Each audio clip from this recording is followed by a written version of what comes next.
এই মুহূৰ্তৰ big breaking vote গ্ৰহণৰ আৰম্ভণিতে সামগ্ৰীৰ শোলমাৰীত উত্তপ্ত পৰিস্থিতি। ভোট কেন্দ্ৰত সোমাই একাংশ বিজেপি কৰ্মীয়ে উদ্ভণ্ডালি কৰাৰ গুৰুতৰ অভিযোগ উত্থাপিত হৈছে। কংগ্ৰেছৰ এজেণ্ট আৰু আৰক্ষীকো মাৰপিট কৰাৰ গুৰুতৰ অভিযোগ উত্থাপন হৈছে। সামগ্ৰীৰ শোলমাৰী 89 নং আৰু 90 নং ভোট কেন্দ্ৰত সংঘটিত হয় এই অপ্ৰীতিকৰ ঘটনা সংঘটিত হোৱাৰ পিছতেই আৰক্ষীৰ কটকটীয়া নিৰাপত্তাৰ ব্যৱস্থা কৰা হৈছে বুলি জানিব পৰা গৈছে। আমি ৰাতিপুৱা ইয়াতে আছিলোঁ, আমি কংগ্ৰেছৰ মানুহ মানে বিজেপিৰ মানুহ 6-7জন মুনুবী ৰহমান জাকিৰ বিল্লাল মজিবুৰ এইকেইটা মানুহ মানে ৰচিদুলক মানে কৈ দিছে যেন তই ঘৰৰ ভিতৰত গৈ কিনি এটা কেচকাল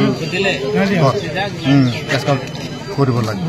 মানে মানুহে ৰাইজে ক'ত ভোট দি আছে সেইটোতো মই ক'ব নোৱাৰোঁ, কি কোনোবা ক'ব নোৱাৰে।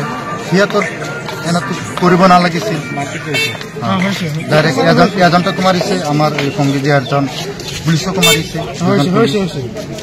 আমি পুনৰবাৰ জনাইছো এই মুহূৰ্তৰ বিগ ব্ৰেকিং ভোট গ্ৰহণৰ আৰম্ভণিতেই সামগ্ৰীৰ শোলমাৰীত উত্তপ্ত পৰিস্থিতি। ভোট কেন্দ্ৰত সোমাই একাংশ বিজেপি কৰ্মীয়ে উদ্ভণ্ডালি কৰাৰ অভিযোগ উত্থাপন হৈছে। কংগ্ৰেছৰ এজেণ্ট আৰু আৰক্ষীকো মাৰপিট কৰাৰ গুৰুতৰ অভিযোগ উত্থাপন হৈছে বিজেপি কৰ্মীৰ বিৰুদ্ধে।